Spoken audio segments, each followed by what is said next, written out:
El contexto internacional no es favorable, pero si me preguntaran, ¿es posible un golpe de Estado en Paraguay? No me atrevería a decir que no.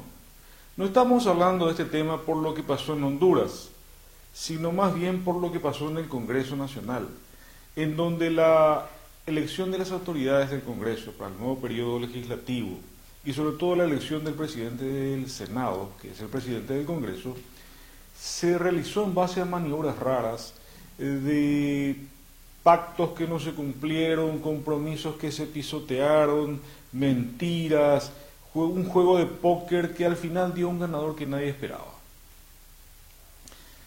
Y uno se pregunta, ¿estas luchas tienen que ver con el denodado esfuerzo de los políticos por prestar servicios a la nación? Y la verdad es que los políticos están buscando posicionarse de la mejor manera posible de cara a la posibilidad de un cambio de gobierno. El cambio no se haría en base a un golpe militar clásico y duro, sino que probablemente usando incluso figuras legaloides, para utilizar un término, la figura del juicio político, que podría basarse en el mal desempeño de funciones del presidente. Y mal desempeño de funciones es un término demasiado amplio como para dar lugar a la inagotable imaginación de los políticos. ¿Y por qué hablamos de este tema?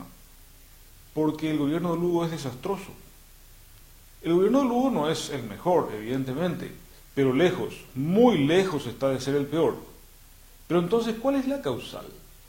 Y la causal es que Lugo es acusado de izquierdista y hay sectores conservadores que cotidianamente están machacando sobre la instauración en Paraguay del socialismo del siglo XXI, y que es un socialismo tenebroso, cruel, peligroso y que va a encaminar al país a la bancarrota.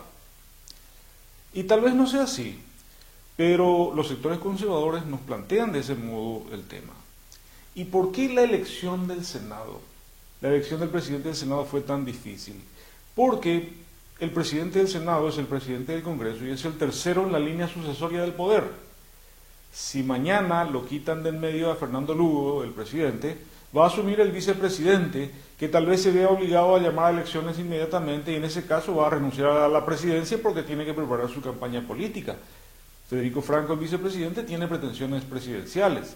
En ese caso, el presidente del Congreso asume la presidencia de la República. Entonces, como ciudadanos nos preguntamos cuál es nuestro rol para cuidar este proceso que tanto nos costó luego de 60 años de monopolio del poder del Partido Colorado. Porque si nosotros notamos que el Congreso elabora leyes que aumentan los gastos del Estado y por otro lado leyes que dificultan la recaudación del Estado, se le amplía al gobierno los gastos y se le reducen los ingresos, es evidente que se encamina todo un proceso a crear las condiciones propicias para un golpe, para un cambio.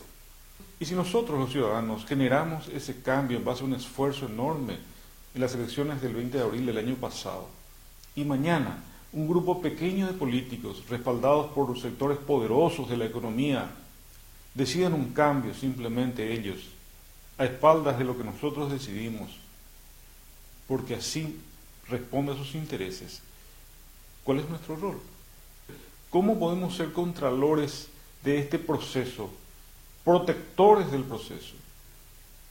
Esa es la pregunta que deberíamos hacernos cada ciudadano que todos los días salimos a pelear por el sustento, para pagar nuestros impuestos y sustentar a la clase política que nos debe compromiso, que nos debe lealtad y nos debe el esfuerzo que debe hacer para levantar a esta nación en beneficio de todos.